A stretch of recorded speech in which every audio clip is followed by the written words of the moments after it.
LED light source or the fixture, what they refer to is at 25 degrees C ambient. So keep that in mind. That's only 25 degrees C ambient. Most of the time, like in the production facilities, the ambient temperature is now 25 degrees C. So how you can get the lifetime if it's not 25 degrees C? What you can do is that you can go back to the TM21, like say my ambient temperature in my facility is say 40 degrees. So that's 25 degrees higher than the 25 degrees C ambient. So I added that number into the solid point temperature from the test report, the ensuing temperature test report, and then I put the number into the TM21 calculator, and then that calculator will tell you what your lifetime will be. So just keep that in mind. All those fixtures, when they tell you what the lifetime it is, it's all measured at 25 degrees C ambient. That's an air conditioned office temperature. A refrigerator. But that's a source of confusion, isn't it? When- Let's put it this way. Sorry, go ahead. Well, because people just pull the specs for a light fixture. Right. They tend to think, oh, that fixture's only good for 25 C. And because it doesn't really, it doesn't tell you what the maximum. Well, the worst thing is that they publish their life based on the 25 degrees C test. You know what I mean? What we want to know is based on the manufacturer, how long will it live based on 40 degrees C, 50 degrees C, 60 degrees C? Because you can have all the fixtures, what's the maximum life they can publish? 120,000 or 105? So the rule is that 6 times, you can only claim Right. the lifetime 6 times the tested lifetime. So if you look at the spec sheets on all the LED, like the Cree one, because Cree is a very reputed company, even the published lifetime, you look at spec sheets, they have 2 lifetimes there. One is reported lifetime. What that means? That means 6 times the time the LED chip has been tested. Another one is calculated lifetime. What does that mean? That means you have Norman maintenance factor of 0.7. That's how long it will last for that fixture. But that's just theoretical calculation. But TM21 says that you can only claim 6 times the tested lifetime because when you pass that, statistically they don't really know whether they will last long, whether that's reliable or not. So can I summarize that real quick? If you take multiple manufacturers, and if, let's say, 40 degrees C, based on those calculations, LM79 and TM21, they might be able to claim 100,000 hours. But it's then, how well do they get rid of the heat after that point at higher temperatures, let's say at 50 degrees C. Brand X might last 30,000 hours. Brand Y might last 40,000 hours, and brand Z might last 85,000 hours. But you're not going to know that on the spec sheet because they're going to say the operating temperature is good from -40 to a positive 140. They're not telling you along that range how long it's going to last unless you dig in, to find out what that driver they have in there, and you get the limit, the driver curve, and you test it. Later on, June will there's actually a thing in your flyer where we actually verify what the manufacturer is giving us in a report, and we show you exactly how you can do the same thing. Where you buy the fixture, put the thermocouples on, and actually verify that what they're reporting is accurate. Because it's not always accurate. So, For all these components in these fixtures, UL sticker certified, recognized. has to be. Yes. Has to be by what? IES or? DLC, Design Light Consortium. And that's the only way you get a utility incentive if it's on the Design Light Consortium. But a design like consortium doesn't say if it's a good product or not, it just says that it meets the minimum standards. Nobody can sell LED technology in the US that's not UL recognized. UL or ETL. That is correct. Here, They're not supposed to. answer your question, the UL, it's a safety standard. So basically, UL doesn't care whether this thing can last or the work right. Yes, Right. exactly. UL is a safety standard. Just make sure you put in there, it will not catch on fire, it will catch on fire, it will self-extinguish, or it will contain. That's a UL standard. And then there's another standard that's IS. That's what we talk about, RM80, TM21, RM79. That's specific about the LEDs. That deal about the lifetime, light output, light distribution. And then in order to get an incentive, we have the design license consortium, and then they have the qualified product list. Almost all the utility, in order to get a rebate, you have to have the product on the DLC design license consortium qualified product list. What they do is that they just make sure you're going to meet certain standards in order to be qualified. Because the utility, they give out a rebate. They are not going to check the fixture, whether the fixture will last or will do what's supposed to do. So that's why they have a set of rules there, they have a consortium there, that's what they do.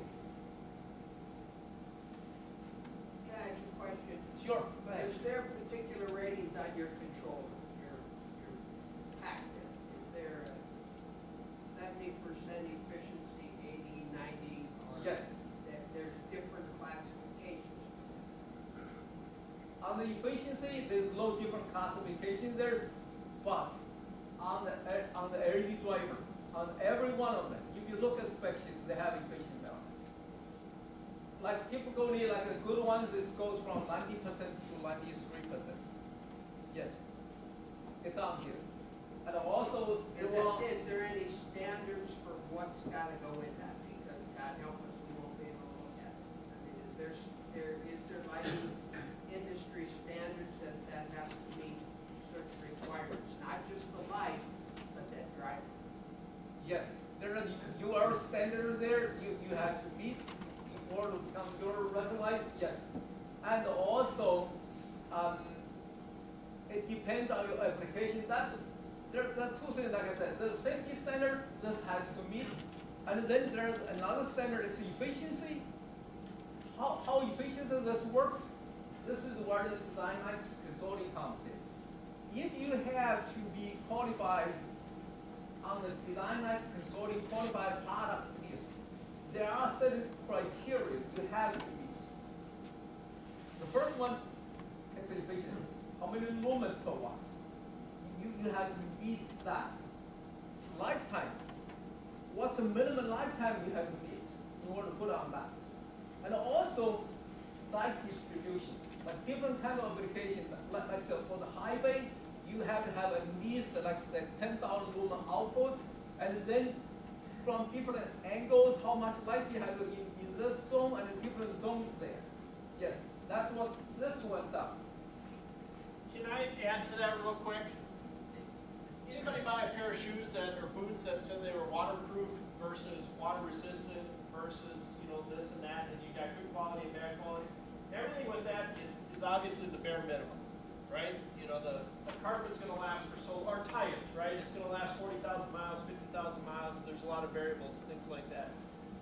There's some things that's important to know about the drivers is that you could get the basic bare bones driver in a fixture and it's gonna work and it may last and all that.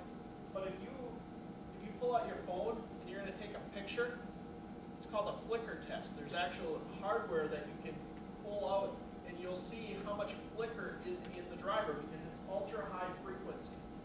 You go and get your marketing department to go out to Winchester, do some promotional marketing, and you ever see that on the older movies where you see on the computer screen, it's you're going to see that right on your video camera. It's called flicker. And you can get a cheap ballast. You could probably even get it with an expensive ballast. I have no idea. I just know that that is one of the tests, the credentials you want to look at, is make sure it has that protection in there so you don't have that flicker. What would be some other things like that? Knowing that it has the For the driver, Yeah. and trend voltage protection. Yes. Perfect. Trend voltage protection, you can look some of the drivers out there to see what is rated. I know a lot of the very reputable ones, they're rated like a 4 kV. And then, like Cree, when they use their 4 kV drivers there, because it's not really good enough. If you look at a lot of the Cree drivers there, Cree fixtures, if you take it apart, they put TVS in there. Why? Because the driver want to take the transient voltage there. That's another important one for the transient voltage. Yeah. And transient voltage, just a quick recap of what that is. You guys all know what it is, but you can have a spike that lasts many cycles. The voltage 60 cycles per second. A transient usually only has an overvoltage for one of the cycles, and that's what makes up the difference.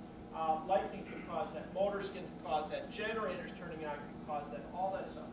It's important to use a TVSS, and a TVSS is a transient voltage surge suppressor. It's no different than the surge suppressor you put on your computers and stuff. It's important to use a surge suppressor that once it's eaten up, the light fixture stops working, right? So that when that TVSS is eaten up, you can just pull it out, put a new one in, and the light will work again. Otherwise, you won't know when that TVSS is eaten up from the motors and lightning strikes and stuff like that. And small component, $10 component, takes out a $300 light fixture. So is TVSS requirement of UL certification or not? No. But if it's like say, if it's outdoor and the high voltage protection, its requirements it's 4,000 volts. So if you say your driver is rated for 4,000 volts, and then you cannot, a lot of municipal will not accept it as like a parking lot lights or street lights. Is that, do you have cold weather drivers if you were gonna use them outside, like you do? Fluorescent ballast, you have cold application ballast, warm application. Both of the time, no. Because a lot of drivers, if you look, the LED will work for cold or hot. Okay, the drivers are the same way then. The driver, most of them, not all of them. You can look at rating. The good ones, they always come working at minus 40 degree Celsius. That's also minus 40 degree Fahrenheit. The way why they're doing that is to match the LED temperature. The LED working temperature is minus 40 degrees Fahrenheit. So that's what it do. But not all of them. Some of them depends on the components they use. Some of them they will not go that low. So you can check the driver spec sheets.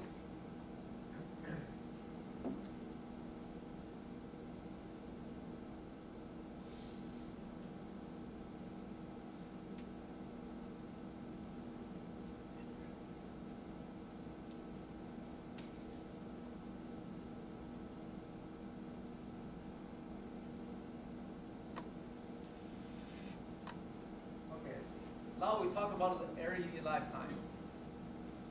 But if you look at all the LED fixtures out there, when they specify the lifetimes as 100,000 hours, 125,000 hours, what hours they specify there? They all specify the LED light source lifetime.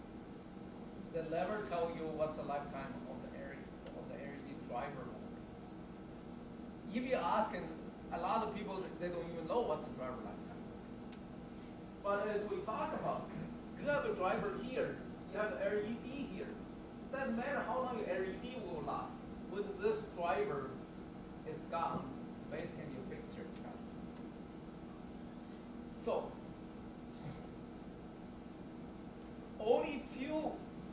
like I said, I designed LED fixture for last 9 years.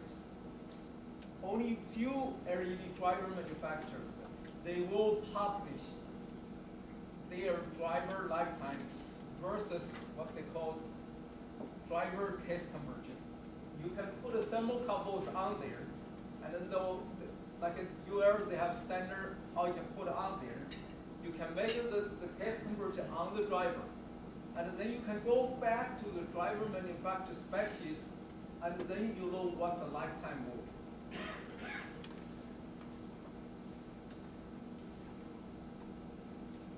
This is one of them. Say if your driver test conversion is 60 degrees, it will last 120,000 hours there. But remember, test temperature, when we do the testing, it's all at 25 degrees C. If you go to the test report, what that's called in-soon temperature report, if you go there, you look at ambient temperature, they will see that it's at 25 degrees C. So now, say, if you get a test temperature at 60 degrees, and then at 25 degree ambient there. Now you say, my ambient 60 degree. Well, that's 35 degrees higher than what is tested. So how you find the lifetime for your driver? So you add 35 to the test result, says test result 60. You have 35 there, 60, that will be 95. It's already out of the charts there. So that what that means? That means your driver will not work in that environment. Another thing to keep in mind is for the good driver, they have thermal protection there. What they do is that in order to protect the driver, they will produce the amount of wattage or the amount of current out of the driver to maintain it at below the maximum of working temperature here. It's a 90 degree. That's what a good driver will do that. Otherwise, your driver will just burn out and it will be gone.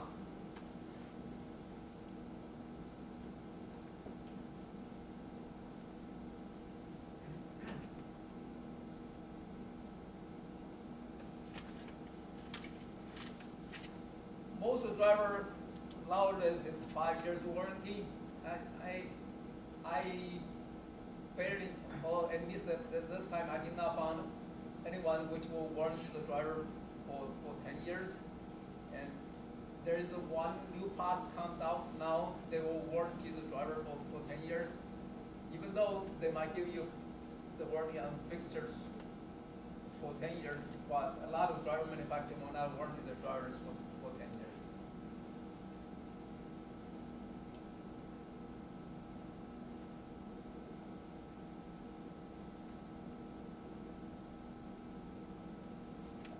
Another thing is that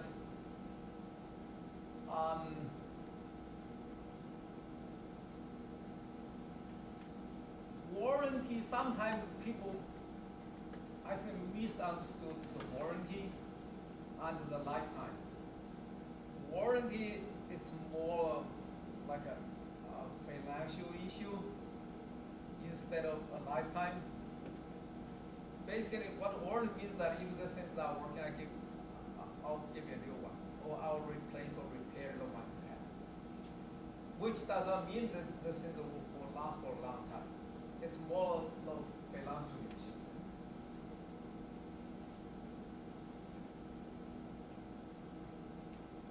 And also another thing to keep in mind is that the driver, it's an electronic devices.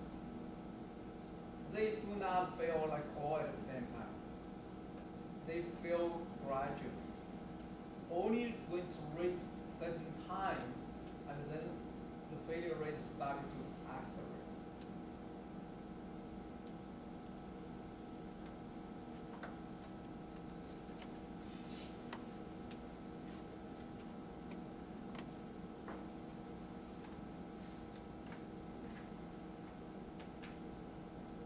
So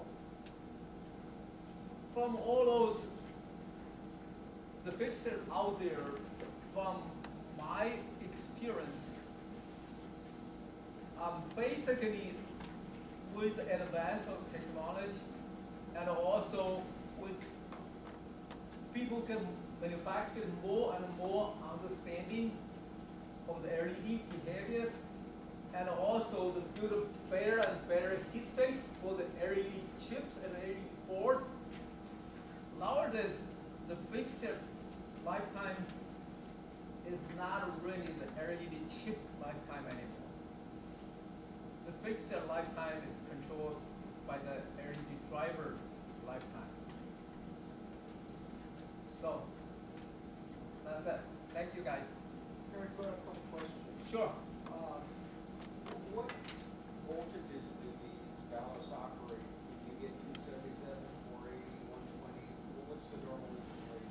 Okay, most of them, almost, say 90%, 120 volts, 2 to 77 volts. And then after that, some of them, not all of them, some of them will be 347 to 480 volts. So that basically two categories, 120 volts to 77 volts, 347 to 480 volts. This is an electronic ballast. We have lots of electronic equipment plants. Glass plants are notoriously have dirty waveforms. Does this create any transients on our network that may affect our other computer controls? That's a very good question. So, if you look at a lot of the devices out there, what they are looking for on the driver here, you should find out the sign or it says FCC compliance. That's what's important. If it's not FCC compliance, and then you might have issue there. If it's FCC compliance, you have much less issue. FCC, that's what's called Part 15. Basically, they have specifications, different frequency, what's the magnitude you can have as a radio frequency out of this driver. That's a very good question there. Just check it out. So is FCC compliance a DLC requirement or not? No. UL is a DLC requirement. FCC compliance is not it's not a DLC requirement. But UL, it's a DLC requirement. Unfortunately, there is no group that makes sure it's a good product, right? You know, everybody wants to, unfortunately, manufacture to the least amount of credentials. One last thing, with these power supplies, especially the single phase 120s, 277s, do you have to go to a full neutral or you can go to what's usual in most plants that have to do both sides because of the noises? I experienced it at the building with lots of viewers. We had actually have you run into any issues like that? It's overloaded neutrals.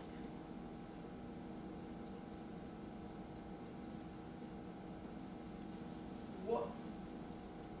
That you know, you found on I- three-phase two-oil systems where you would run your three lines out and you would have current carrying on all three lines and share one neutral.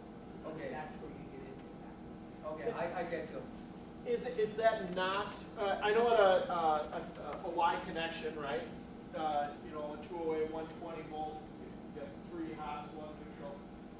Usually you're overdriving on the neutral because of power factor being too low, right? Well, there's lots of different methods, yeah. But, go ahead, I'm sorry. You know, it's just that, you know, you're putting a lot of circuits on here, and, you know, you're gonna put all of these electronics ballasts, and I'm just trying to evaluate whether you have to beef up a neutral, make sure that it's full size rather than partial size. Sure.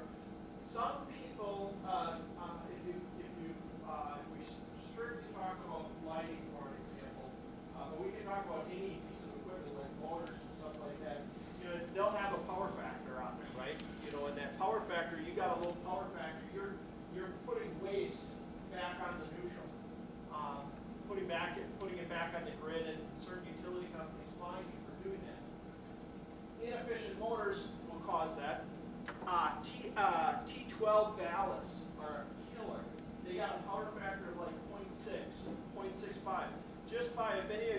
switch to high-intensity fluorescence, that'll have like a 0.85. You'll have automatically corrected that, not knowing you corrected. The ballast, I mean, these drivers, did you say it was about a 0.9? And one is it, okay, in order to put on the DOC needs, you have to be at least 0.9. Yeah. But for those drivers there, like most of them, on 120 volts, base gain is 0.99. On the 277, 0.95. So you'll actually fix some of those items. If you have metal halides or high pressure sodiums, they usually have a power factor of about 0.82. Again, it'll be better if you switch to high intensity fluorescence or LEDs. You're not going to create a problem. You No, are not. no, You will not. you can only get better. That was an awesome question. Not many people show that need. That's awesome. Any other questions? Does the fixture itself, we're talking about when these things start to degrade, is it the driver that degrades or is it the fixture itself? The LED chip degrades. The That's chip what itself, degrades. yes. Okay, you can't bring that back, say you have your driver or your ballast go out in 2 or 3 years, you replace the ballast, does that bring the fixture back or won't it? No. No. But there, okay, that's a very good question. I can tell you, there is a way to solve that problem. Sometimes we do that too. Like say, the LED chip, they have maximum driving current there. Initially, a lot of new drivers, let's get more detail, new driver is programmable. Say, this fixture now, I drive 230 watts. Say 5 years down the road. Typically it should not happen that way, but let's say 5 years down the road, I don't have enough light output on there. But keep in your mind, the LED chip will not fail. The light's still working, but you don't have enough light output there. You can come back, reprogram this driver, give a higher current. Say, this one, I used to program, say, 200 watts. I need more lights out there. I can program it to work at 230 watts. And then you will get more light output out of the lights. That's another way to do it. Some of the newer ones, more fancy ones, even they have self-compensation. They can measure how much light come out of there, and then they can increase the current output and to compensate automatically. But that's not common, and it costs a lot of money. But manually, you can do that. You can reprogram it and drive the higher current and get the same amount of light output. Any other questions? Yeah, this one is, I can even reprogram, I can even use my computer now to reprogram it to come out like half the wattage, like the same one here. But there's a maximum current that your chip and your fixture itself can take. Yes, exactly. Yes. You cannot over that. When you talk about a chip, is that a ceramic piece? What's the composition of that degrades? The mechanism, I can tell you it's very complicated. I studied it myself. I do not really completely understand. What happens is that, it's just a general idea. What happens is that the electrons excited to a higher energy level and then jumps back and produce the light. As the time goes on, this process is not as efficient as you initially to be. Why is that? I do not understand. They have all the theories, but I do not understand. But generally, that's what it is. It's that the mechanism produce the lights is not as efficient as initially it is. That's one reason. And the other reason is that LED does not produce white lights. They produce blue ones. In order to produce white, you have phosphorus on it. If you come over here, you can see the phosphorus there. With the time goes on, the phosphorus becomes less efficient. So that's another loss factor there. That's a two mechanism. Why will LED chips produce less light with times going on? Any other questions? Could you go through the flyer on what you should be doing if they're testing? You guys pull this out of your folder so they can see.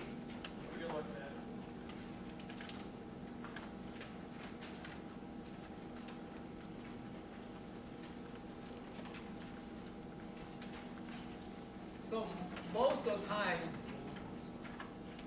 if you want to know all the detail about the test results for the fixture you're gonna buy, what do you need to ask is what they call SO2 temperature test report.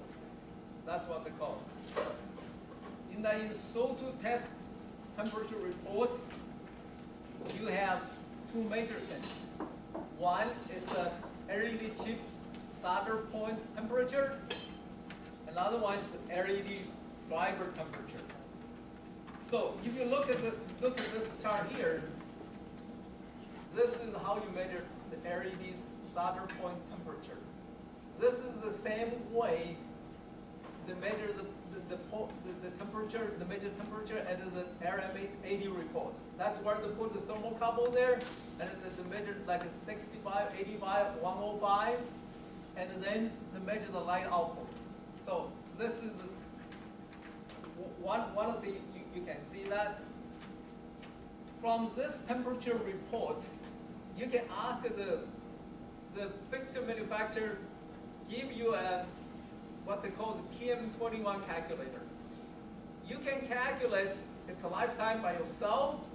You can change the ambient temperature, like they had say ambient temperature 25 degrees, that's what it is. You can change the ambient to 45, 60, and then you can calculate lifetime. Another thing they will do is that they will measure the driver case temperature. That's what this chart shows you. And also, if you have the driver spec sheets, they will tell you specifically where you should measure the driver case temperature. And then remember, once you get driver case temperature there, you can go back to the driver lifetime chart there, and then you can find out what's the lifetime for the driver. But remember, that's only 25 degrees C. If you say, I run this at 40 degrees C, my ambient, or my ambient is 60 degrees C, you add the difference between your 60 degree, your 25 degree ambient, that's say 35, into the driver case temperature there. You go back to the charts, you can find out what's the driver lifetime at that ambient temperature. So that's basically this brochure will tell you how to read those reports, how to find the lifetime by yourself. And another thing we did is that a lot of fixtures, like those fixtures you hand out there in the environment, like it's very dirty, you have a lot of dust there. The dust will accumulate on top of the fixtures. A lot of people didn't realize that.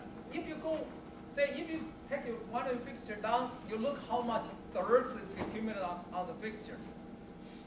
Those dirt will affect the heat transfer, will short the lifetime, maybe even damage the fixtures. One of the things, like for the fixture weight, is that we put all the insulation on it, and then we measure the temperature again to see what the difference it makes. Because this is a real situation. You are going to have this, especially in the industrial environment. Whatever flat surface you have on the fixture, they're going to accumulate all the dust there. There's no question about it. Nobody's going to clean it up. That's basically, that's a real situation. So one of the fixtures, the good design, we're not promote this one, it's just give you some idea. Like the good design, like this one, is that they have all the slots in there. You can accumulate all the dust here, but all your other dust is going to fall right through it. And then when you hit it up there, the air goes through here. You still get a heat transfer, very good heat transfer here, because this is like a chimney effect. When it heats up, the hot air goes right through it, and the cold air comes in and get better heat transfer here.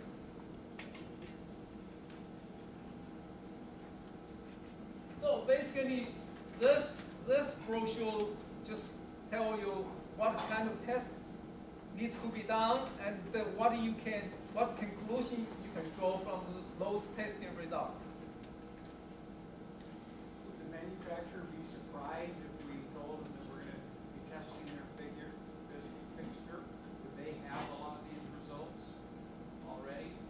Okay. In order to put on the DOC list, all the tests listed here needs to be done. You can ask for the report, except one, the driver test temperature, because on the DOC they don't require that. Because I think that's not right, but that's what it is. The DOC doesn't require the driver test temperature.